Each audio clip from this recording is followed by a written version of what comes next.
Hi everyone, আসসালামু আলাইকুম। তো দেখো, আমার ভয়েসটা এখনও ঠিক হয় নাই। প্লিজ একটা লাইক দিয়ে আমার ভিডিওটা কন্টিনিউ করো। তো খুব অল্প উপকরণ দিয়ে আজকে একটা মজাদার নাস্তা তৈরি করব। নিয়েছি একটা ডিম, দিয়ে দিচ্ছি পেঁয়াজ কুচি, কাঁচামরিচ কুচি, ধনেপাতা কুচি। তো বাসায় যদি কোনো কিছু না থাকে তো এই উপকরণ দিয়ে আপনারা খুব সহজে একটা মজাদার নাস্তা তৈরি করে বাচ্চাদেরকে খাওয়াতে পারেন এবং বড়রাও খেতে পারবে। তো নিয়ে নিচ্ছি একটু মরিচের গুঁড়ো এবং একটু হলুদ গুঁড়ো, আর দিয়ে দিব অল্প পরিমাণ জিরার গুঁড়ো। জিরার গুঁড়োটা আমি স্কিপ করে ফেলছি।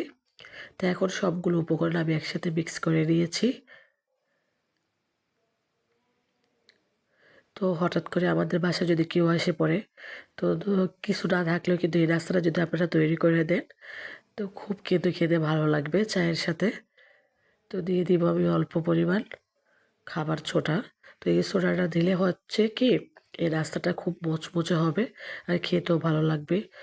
আর এই শীতকালে কিন্তু এই তেলে ভাজা জিনিস খেতে আমাদের খুব ভালো লাগে। তো দেখতে পাচ্ছ আমি কতটুকু ময়দা দিয়েছি এখানে। তো এটা আমি চামচ দিয়ে গোলাতে চেয়েছিলাম, তো চামচটা উঠিয়ে আমি এখন হাত দিয়ে গোলাবো। তো এখন দেখতে পাচ্ছ এটা একটু শুকনো, কিন্তু আমি একটু পানি দিয়ে গুলিয়ে নিয়েছি। তো দেখো আমি সবগুলো এই যে চামচের সাহায্যে দিয়ে দিচ্ছি। তো কতটুকু পাতলা হলে চামচ দিয়ে দেওয়া যায় সেটাই করে নিবা। তো এইভাবে আমি অল্প তেল দিয়ে, তোমরা আগেও দেখেছো আমার সবগুলো নাস্তা এবং খাবার কিন্তু আমি খুব অল্প তেলে তৈরি করে থাকি। তো এইভাবে দিয়ে কিন্তু আমি খুব অল্প আঁচে ভেজে নিচ্ছি।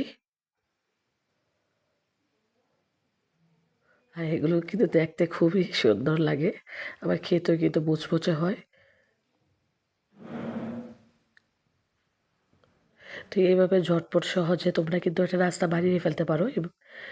বাসায় একটু আটা আর একটা ডিম থাকলে, আর সবসময় তো ধনেপাতা কাঁচামরিচ আমাদের বাসায় থাকে, এবং লবণ, হলুদ গুঁড়ো, জিরের গুঁড়ো এগুলো সবসময় কন্টিনিউ পাওয়া যায়। তো এইভাবে এই নাস্তাটা দিয়ে এইগুলো দিয়ে কিন্তু উপকরণগুলো দিয়ে তোমরা খুব সহজে নাস্তাটা বানিয়ে ফেলতে পারো। তো প্রায় সময় কি আমার ছেলে প্রতিদিন তাকে সকালে বা সন্ধ্যায় একটা নাস্তা দিতে হয়। তো এই নাস্তাটা কিন্তু আমি এইভাবে বানিয়ে দেই। আবার এই নাস্তাটা আমি ভিন্ন রকম করেও বানিয়ে তাকে পরিবেশন করে খাওয়াই। তো সবগুলো নাস্তা কিন্তু আমি এভাবে ভেজে নিয়েছি। আর দেখো এখানে কিন্তু তেলের পরিমাণ খুবই কম।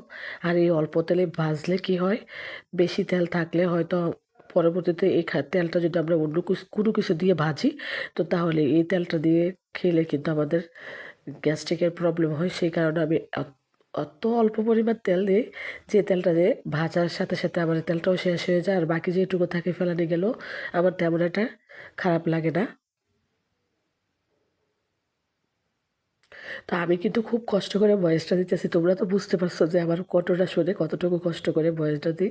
তো প্লিজ ভিউয়ার, তোমাদের যদি এতটুকু ভালো লাগে আমার ভিডিওটা, প্লিজ একটা লাইক দিয়ে কন্টিনিউ করো। আর যারা সাবস্ক্রাইব করোনি প্লিজ সাবস্ক্রাইব করে দিও। আল্লাহ হাফেজ, ভালো থাকো।